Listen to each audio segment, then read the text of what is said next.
النادي الأهلي المصري يفكر في فسخ عقد وسام أبو علي والاستثمار في صفقات جديدة استعدادا لكأس العالم للأندية، وإليكم كل التفاصيل. في تطورات مثيرة تشهدها سوق الانتقالات المحلية والدولية، أعلن النادي الأهلي المصري عن تفكيره الجد في فسخ عقد المهاجم الفلسطيني وسام أبو علي صاحب 26 عاما، وذلك بعد تراجع أدائه الملحوظ خلال الفترة الأخيرة. وجاء هذا القرار في إطار استراتيجية النادي لتعزيز صفوفه استعدادا للمنافسات القارية، خاصة كأس العالم للأندية المقررة في الأسابيع المقبلة. سجل أبو علي الذي انضم إلى صفوف النادي الأهلي 3 أهداف فقط في آخر 8 مباريات خاضها، وهو رقم اعتبره مجلس إدارة النادي غير كافي في ظل طموحات الفريق بظهور بوجه ممتاز خلال كأس العالم للأندية. كما أن القيود المتعلقة بعدد اللاعبين الأجانب المسموح بهم في الدوري المصري دورا محوريا في هذا القرار،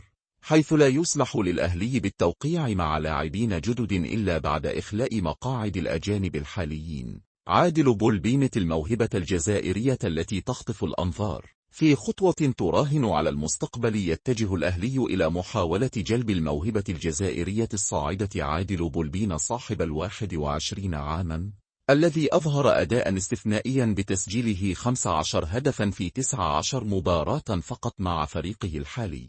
ولا يخفى أن المنافسة على توقيع بولبينة شرسة، حيث أبدى نادي أياكس أمستردام الهولندي اهتماما واضحا به، كما دخل نادي الزمالك المصري أيضا على خط المفاوضات.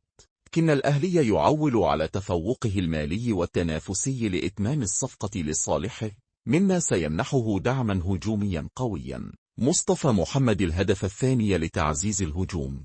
يبدو أن إدارة الأهلي تتبنى خطة لمواجهة المنافسات الدولية عبر الجمع بين تجديد الدماء الشابة وتعزيز الخبرات المحلية. ومع اقتراب كأس العالم للأندية، تصبح كل صفقة محسوبة خطوة نحو تحقيق حلم الجماهير بالمنصات العالمية. إلا أن التحدي الأكبر سيتمثل في إدارة ملفات الانتقالات بسرعة وحكمة، خاصة مع وجود منافسين أوروبيين وعرب على طاولة المفاوضات.